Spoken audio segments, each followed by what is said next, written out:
नमस्कार, आप देख रहे हैं वॉइस ऑफ डेमोक्रेसी 24 और मैं हूं भारती। इस वक्त मौजूद हूं बादली कॉन्स्टिट्यूएंसी का गांव है डाकला।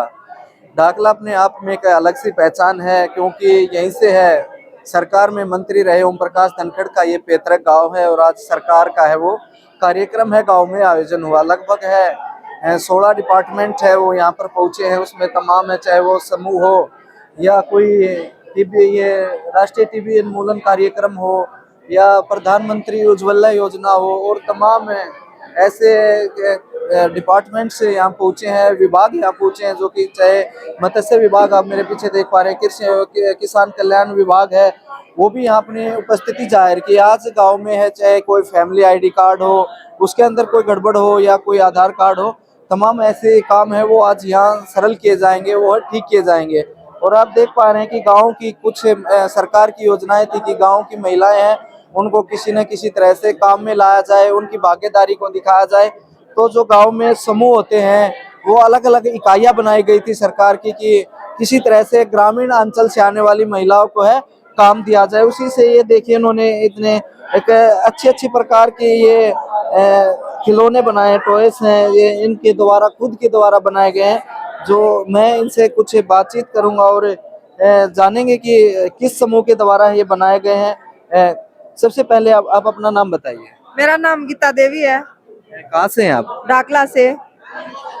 आपका आपके समूह का क्या नाम है? मेरे समूह का नाम जय माता दी है और मेरे वीओ का नाम सूर्यदेव है और जय माता दी में मैं एक खजांची हूँ और वीओ में मैं एक सचिव हूँ। आप आपके द्वारा जो जो ये बनाए गए हैं आइटम्स, जो ये चाहे टॉयस हो ये हो, इनके बारे में और बताइए थोड़ा सा। हम समूह में जुड़ के हमें हाथ से साबुन बनाया है जिसमें केमिकल का कोई वो रोल नहीं, और पेंटिंग करते हैं दुपट्टों पर, और ये पिलो बनाए हैं, पिलो के कवर हैं, ये भी हम हाथ से बनाते हैं, और खिलौने हैं, ये पिलो के कवर बनाते हैं, और ये प्लाजो पैंट बनाते हैं, हाथ से सिलते हैं। और हम हाथ कितना खर्च आता है इस पेंट का? खर्चा इसका तकरीबन 350-400 रुपये आ जाता है, और इसका 100-150 रुपये आ जाता है, और इसका ये 1250 के करीब है, क्योंकि जितनी ज्यादा पेंटिंग करते हैं उतनी ज्यादा कीमत लगती है। और ये हाथ से बने खिलौने ये दूसरे देश में जाते हैं, हमारे बहुत बहुत अच्छे, बहुत बहुत महंगे, 850 रुपये का खिलौना, इसका खर्चा भी इतना है।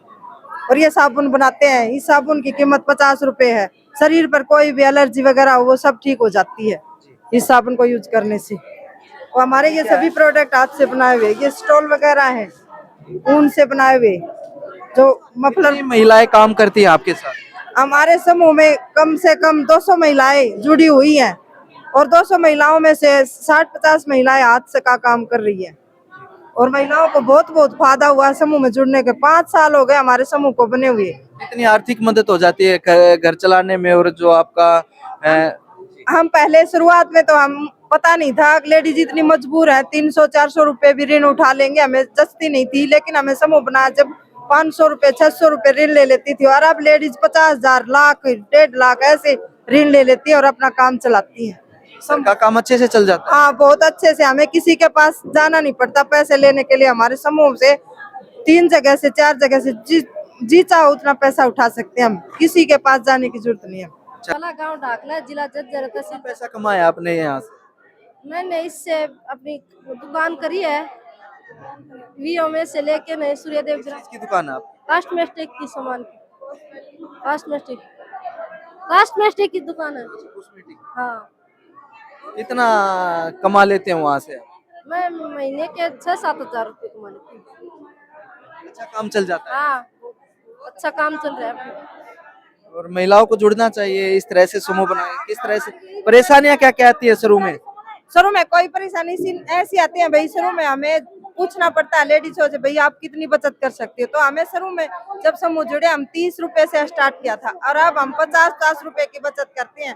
और जो समूह 5-5 साल हो गए वह लेडीज बोल रही है 100-100 रुपए बचत करो, ये तो कम है। और शुरुआत में किसी के पास 30 रुपये भी नहीं मिलते थे, और अब जो बचत करते, मैं तो बोलती हूँ जो जितनी भी गरीब महिला है वह सभी अपना समूह बनाए और काम चलाए और आगे बढ़े।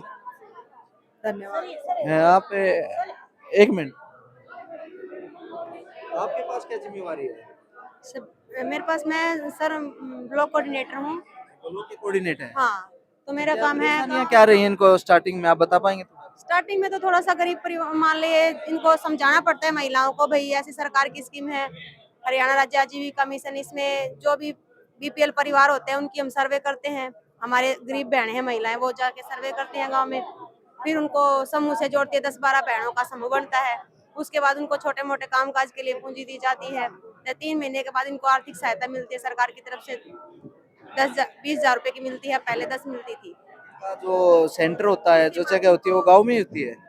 इनकी नहीं, काम करने का सेंटर इनका, जैसे जो भी ट्रेनिंग होती है वो ब्लॉक लेवल पे भी होती है, डिस्ट्रिक्ट लेवल पे भी होती है। काम ये गांव में करती हैं या बाहर जाके करना पड़ता है? जो गांव में करना चाहती है वो गांव में करो, और जो बाहर जाना चाहती है वो बाहर भी करो। सभी जगह काम मिलता है लेडीजों को। आप बोलिए, क्या बोल रहे हैं? मैं तो यही बोल रही थी कि मैं भी 3 महीने से इस ग्रुप में आई हुई हूँ और मैंने अपना पार्लर सेट किया हुआ है, तो मुझे भी काफी बेनिफिट है यहाँ। महिलाओं को जुड़ना चाहिए। जी, जुड़ना चाहिए। और कोई भी अपने एक ख्वाहिश है, ठीक है, कि महिलाओं को ज्यादा से ज्यादा रोजगार दें और ज्यादा से ज्यादा उनको पैसा दें ताकि वो अपना काम सुचारू रूप से चला सकें। जी। मेरा नाम ममता है, गांव का नाम डाकला, जिला जर्जर, ब्लॉक सालास से। मैं बाबा पूर्णमल समूह की प्रधान हूँ और मेरे विवो का नाम सूर्य देवग्राम संगठन, उसमें मैं एक खजांची के पद पर हूँ और मैं कैडर का काम करती हूँ और मेरे किराने की दुकान है। मैंने अपने सूर्यदेव समूह से लोन लिया और मैंने अपने दुकान को चलाया और मैं अपने बच्चों को पढ़ाती लिखाती हूँ और मैं अपने घर खर्च भी अच्छे से चला लेती हूँ। आप देख पा रहे हैं कि तमाम महिलाएं हैं जो कि स्टार्टिंग है वो मुश्किलों से होती है, लेकिन बाद में है वो अच्छे से अपना काम कर सकती हैं, घर का काम भी वो निकाल सकती हैं। इसके साथ साथ है आजीविका चलाने के लिए एक माध्यम है, इससे वो अपने जो इनकम सोर्स है वो बढ़ा सकती हैं। पहले देखिए 100-100 रुपये तक का है वो लोन है वो महिलाएं ने आपस में लिया, उसके बाद वो 400 का लिया, फिर 500 का, अब है वो 50,000 तक की है और आवश्यकताएं हैं। इस तरह से वो करें। आप देख पा रहे हैं कि ये जो खिलौना है ये भारत से है निर्यात किया जाता है और लगभग इसकी कीमत है वो 800 रुपये है वो बताई गई। और मेरे साथ ये जो आप एक ये शानदार शॉल है, ये महिलाओं के द्वारा पेंटिंग की गई है, इसकी कीमत है, मैंने इनसे पता किया तो आप देख पा रहे हैं कि इसकी कीमत है वो 1200 के आसपास है। ये जो आप चित्रकारी आप देख पा रहे हैं इसके ऊपर, ये महिलाओं ने खुद की है, घर पे बैठ के है वो की गई है। इसकी कीमत है वो 1200 है। इनमें से कुछ निकाल के है वो इनको सरकार के पास भी शायद देना होता है और वो आगे जाता है, वो उनके पास आता है और इनके द्वारा ये निर्मित किए गए हैं। और ये स्टॉल है, इसकी कितनी कीमत है? 500। और ये ऊनी है जो स्टॉल से महिलाएं यूज करती हैं, इसकी कीमत है वो 500 या 500 रुपये है। आप तमाम ऐसे इन्होंने अपने खुद मेहनत से वो खिलौने तैयार किए, स्टॉल तैयार किए, चित्रकारी की। काम के साथ साथ है टाइम भी अच्छे से स्पेंड हो जाता है और महिलाएं हैं वो आगे बढ़ रही हैं और क्षेत्र में अपना नाम कर रही हैं। हमने इनसे बातचीत की, जो तमाम जानकारियाँ थी वो आप तक पहुँचाने की कोशिश की और भी तमाम आप देख पा रहे हैं कि उस तरफ है वो आंगनवाड़ी जो होती हैं गाँव में, उनकी है प्रदर्शनी लगाई गई है और यही तमाम जानकारियाँ थी। और भी मैं इनसे बातचीत करूँगा, आइए अब के लिए।